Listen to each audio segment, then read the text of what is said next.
도움이 정보 트렌드 라디오입니다. 현재 기초연금을 두고 모든 노인에게 전체 지급을 해야 한다. 또는 기초연금 40만 원을 내년에 당장 신속 지급해야 한다 등 정치권에서 정말 다양한 주장이 나오고 있는데요.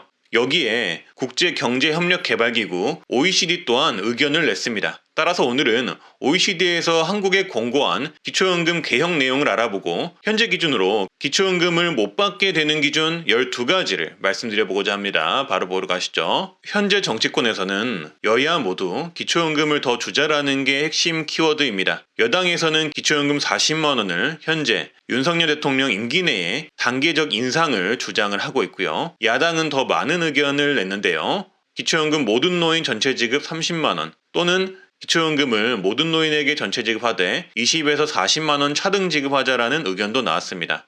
그리고 관련 법안도 발의가 된 상태인데요. 가장 최근 발의된 법안은 기초연금 40만 원을 2013년에 즉시 지급하자라는 법안이 발의가 된 상태입니다. 하지만 이에 반해 국제협력개발기구인 OECD는 정말 다른 이야기를 했는데요. 바로 기초연금을 어려운 사람들에게 훨씬 더 많이 주자라는 공고를 했다고 합니다. 그래서 현재 소득하위 70%에게 30만 원을 주는 기초연금 대신 소득하위 40%에게 50만 원을 주는 방향으로 바꿔야 한다고 공고했다고 합니다. 지급 대상을 확 줄이되 지급액은 어려운 사람에게 많이 주자라는 것인데요. 그 이유는 한국의 노인 빈곤율은 굉장히 높은 수준이라서 저소득층의 노인 빈곤율을 줄이고 여기에 더하여 국가의 재정적인 부담도 줄여야 한다는 뜻에서 이렇게 권고했다고 합니다. 따라서 이렇게 국내외적으로 현재 기초연금 개혁 논란에 대해서 많은 주장들이 나오고 있는 상황인데요. 여러분들의 생각은 어떠신가요? 댓글로 한번 남겨보시면 좋을 듯 하고요.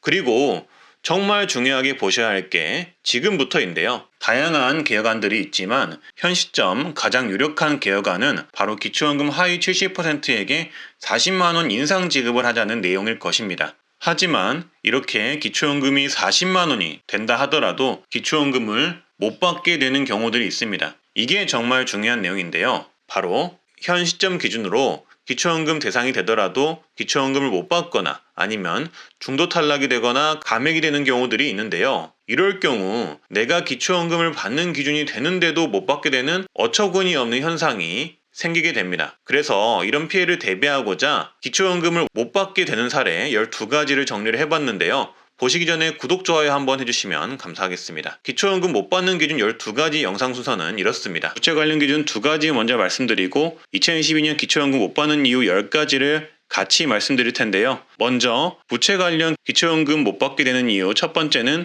가족 간의 금융거래입니다. 부채의 경우 가족 간의 금융거래 부채는 기초연금 산정 시 차감이 되지 않습니다. 무슨 말인가 하면 기초연금은 재산 기준이 있는데 이 재산 기준은 부채를 차감해 산정을 합니다. 하지만 가족인 경우에는 부채 차감이 되지 않는다는 건데요. 예를 들어 설명하자면 가족에게 돈을 빌린 경우 그 돈은 내 돈이 아니니 부채라고 생각해서 나는 부채가 있어서 기초연금 재산 기준에 충족해 이렇게 생각하실 수가 있습니다. 하지만 말씀드렸듯 이는 부채로 인정되지가 않습니다. 따라서 이렇게 표에 보시듯 원래는 부채 차감이 되어야 하는 돈이 가족에게 빌린 부채라면 차감이 되지 않아 기초연금 기준에 부적격이 되실 수가 있습니다. 그리고 부채 관련 기초연금 못 받게 되는 이유 두 번째는 가족 간의 부동산 거래 시 기초연금을 못 받을 수가 있습니다. 이 또한 앞서 말씀드린 부채와도 연관된 내용인데요. 가족에게 집을 임대해주고 그 임대보증금을 부채로 산정하면 된다 생각하시는 분들이 있습니다. 하지만 이런 경우에도 가족끼리의 부동산 거래를 통한 임대보증금은 부채로 인정되지 않음을 아셔야 합니다. 이렇게 되면 가족에게 받은 이 임대보증금이 부채 차감으로 이어지지 않고 내 재산으로 잡힐 수가 있기 때문에 재산 증가로 인한 기초연금 탈락 또는 부적격이 되실 수가 있습니다. 그리고 다음은 2022년 기초연금 변경된 최신 내용과 기초연금 못 받는 이유 10가지입니다. 2022년 들어서면서부터 기초연금 선정과 관련해 올해 달라진 점은 재산 부분과 관련해 특례시 적용과 기초연금 선정 기준의 인상이 있습니다. 특례시 적용은 기초연금을 못 받는 이유라기보다는 받을 수 있는 유형이 늘어난 내용인데요. 간단하게 말씀드리자면 특례시가 수원시, 고양시, 용인시, 창원시로 2022년에 적용이 되면서 해당 시에 거주하시는 분들은 기초연금 재산 선정 기준이 완화가 되었습니다. 따라서 이 특례시에 거주하시면서 재산 기준 때문에 기초연금을 못 받으셨던 분들은 이번에 재신청을 한번 해보시는 게 좋다 이렇게 생각을 하시면 되겠고요. 그리고 인상된 기초연금 선정 기준액은 다음 내용인 기초연금을 못 받는 이유 10가지 내용에 포함되는 내용이니 해당 내용 만 65세 이상 기초연금 못 받는 유형 10가지 내용 말씀드리면서 한꺼번에 말씀드리도록 하겠습니다. 따라서 오늘은 2022년 노인지원금 기초연금을 못 받는 이유 10가지에 대해서 알려드리고자 합니다. 끝까지 보셔야만 도움이 되니 꼭 끝까지 봐주시고요. 기초연금 못 받는 이유 10가지 지금 바로 시작하겠습니다. 첫 번째는 소득과 재산이 기초연금 기준을 넘어가면 받지를 못합니다. 소득 인정액이 단독가구 약 180만원, 부부가구 약 288만원을 초과하는 경우 기초연금을 받지 못하게 됩니다. 여기서 소득 인정액은 소득만을 말하는 게 아니고요. 소득과 재산을 일정 비율에 곱한 금액이라고 생각하시면 됩니다. 따라서 우리는 이 소득 인정액을 따로 계산하기 어렵기 때문에 따로 계산할 필요는 없습니다. 신청을 하시면은 동사무소에서 주민센터에서 알아서 계산해 줍니다. 소득의 경우 근로소득, 사업소득, 임대소득, 금융소득, 각종 연금소득 등 다양하게 산정이 되는데요. 여기에 추가로 재산을 보게 됩니다. 재산의 경우 주식, 예금, 적금, 집, 토지, 건물, 자동차, 전월세 보증금이 이 재산에 포함이 됩니다. 따라서 다양한 소득과 재산을 산정을 하기 때문에 시니어분들께서는 이런 부분을 계산하지 마시고 일단 신청을 하시면은 주민센터에서 계산을 해준다는 거 참고해 주시면 되겠습니다. 그래서 이렇게 계산해서 나온 소득 금액이 아까 말씀드린 금액 이하여야만 기초연금을 받을 수가 있습니다. 두 번째는 주민센터 직원이 자격조사도 하지 않고 안 된다고 해서 포기하는 경우가 있습니다. 보통 주민센터에 가셔가지고 기초연금을 신청하시게 되는데요. 기초연금을 신청할 때 담당 공무원이 구두로 신청 자격을 확인하는 경우가 있습니다. 이런 경우 재산이 얼마가 있으면 안 된다, 월급이 많아서 안 된다, 집값이 얼마여서 안 된다 등 다양한 이유로 안 된다고 하는 경우가 일부 있는데요. 그 말만 들으시고 나는 안 되는구나 생각하시고 집에 오시면 안 됩니다. 공무원이 뭐라 하든 간에 무조건 신청부터 넣어보셔야 합니다. 기초연금을 지급하는 조건은 굉장히 까다롭고 번잡한 일입니다. 이거를 공무원의 짐작과 생각으로 선정 및 탈락 여부를 알 수가 없습니다. 따라서 공무원이 뭐라고 하든 간에 무조건 신청해 보셔야 합니다. 담당 공무원도 사람인지라 기초연금의 자세한 심사 기준을 일일이 다 체크할 수가 없고 본인의 소득과 재산을 계산할 수가 없습니다. 그러니 신청하시고 기다려 보시는 게 훨씬 더 옳은 판단입니다. 그리고 신청 접수를 하시고 탈락이 되셨다면 상세 내역을 확인할 수가 있는데요. 이것도 도움이 됩니다. 이 상세 내역을 확인해 보시면은 이때 내가 왜 탈락했는지 그 이유를 알 수가 있는데요. 만약에 그 이유가 개선이 된다면은 다시 신청을 해볼 수 있기 때문에 이 상세 내역을 꼭 확인하셔야 됩니다. 그리고 본인이 탈락한 이유가 해결이 됐다면은 꼭 다시 재신청을 해보셔야 되고요.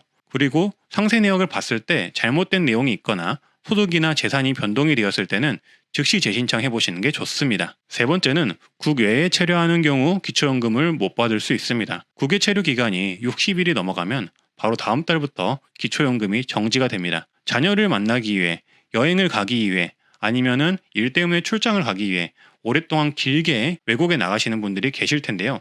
이럴 경우 기초연금을 못 받습니다. 참고해 주시고요. 네 번째는 기초연금을 언제 받는지, 언제 신청을 하는지 몰라서 못 받는 경우도 있습니다. 기초연금은 만 65세 생일이 속한 달에 전달 1일부터 신청하실 수가 있는데요. 올해 생일이 10월 11일인 경우 이 생일 전달인 9월 1일부터 신청이 가능합니다. 하지만 대부분이 내용을 모르셔서 이 신청 일자를 모르셔서 몇 개월 뒤인 12월이나 다음에 1월, 2월, 3월 이때 신청을 하시는데요. 이 경우 신청하지 않은 기간 동안 기초연금은 받지 못합니다. 말 그대로 신청주의이기 때문에 본인이 챙기지 않으면 국가에서도 챙겨주지 않습니다. 그래서 본인의 생일이 되기 전에 꼭 이 기초연금부터 신청해 주시길 바라겠습니다. 다섯 번째는 국적이 대한민국이 아니고 대한민국에 거주하지 않는 경우 못 받습니다. 기초연금은 대한민국 국민만을 위한 연금입니다. 따라서 대한민국 국적이 필수라고 생각하시면 되겠습니다. 그리고 여섯 번째는 고급 승용차가 있는 경우 못 받을 수 있습니다. 배기량 3000cc 이상의 차량가액 4천만 원 이상의 고급 승용차나 이륜차 즉 오토바이를 소유한 경우 차량가액 100%를 반영하기 때문에 기초연금을 못 받는 경우가 생길 수가 있습니다. 어떻게 보면은 기초생활수급자가 차량 때문에 생계급여를 못 받는 사례와 약간 유사하다고 보시면 됩니다. 여기서 배기량 3000cc 이상이면은 고급 승용차로 판단이 되고 그게 아니더라도 차량가액 4천만 원 이상이면은 고급 승용차로 판단이 되기 때문에 이 부분 참고를 해주시고요. 예외 사항으로는 고급 승용차이지만 연식이 10년 이상 되었거나 생업용 차량은 일반 차량으로 인정이 된다고 하니 이 부분을 참고해 주시고요. 그리고 장애인과 국가유공자는 한 대까지 고급 승용차는 인정해 준다고 하니 참고해 주시면 되겠습니다. 그리고 일곱 번째는 기초생활수급 어르신으로 생계급여를 받는 경우 기초연금을 못 받을 수 있습니다. 더 정확히 말씀을 드리자면 기초연금을 신청해서 받을 수는 있으나 기초연금을 받으면 그만큼 생계급여가 줄어들기 때문에 생계급여 수급자는 기초연금을 신청하지 않습니다. 거기다 혹시라도 받게 된다면 받게 된 기초연금은 소득 인정액으로 추산이 되어 생계급여마저도 탈락되어 버릴 수가 있고 추가 혜택인 의료급여 또한 탈락이 될 수가 있어서 기초생활수급자 어르신들은 기초연금 신청 자체를 안 합니다. 기초연금을 받았다고 소득으로 산정해 버리니까 어떻게 보면은 어려운 분들에게는 굉장히 있으나 마나한 정책인 거죠. 현재 이런 분들이 약 6만 명이나 된다고 하는데요. 어찌 보면은 제도적인 허점이나 마찬가지라서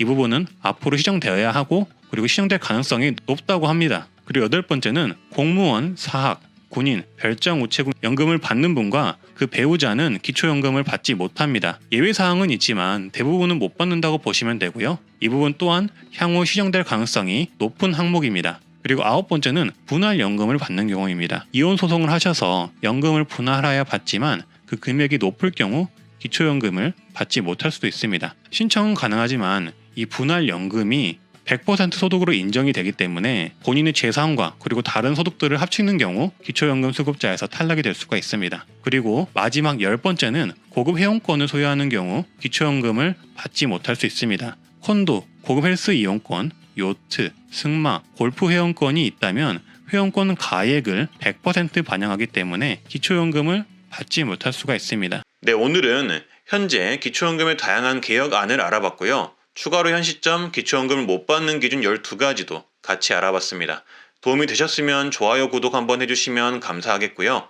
우리 트렌드 라디오 시청자 동반자 여러분, 환절기 감기 정말 조심하셔야 합니다. 독감 예방주사 안 맞으셨다면 65세 이상은 무료이니 꼭 맞으시고요. 다들 좋은 하루 되시길 바라겠습니다. 항상 감사드립니다.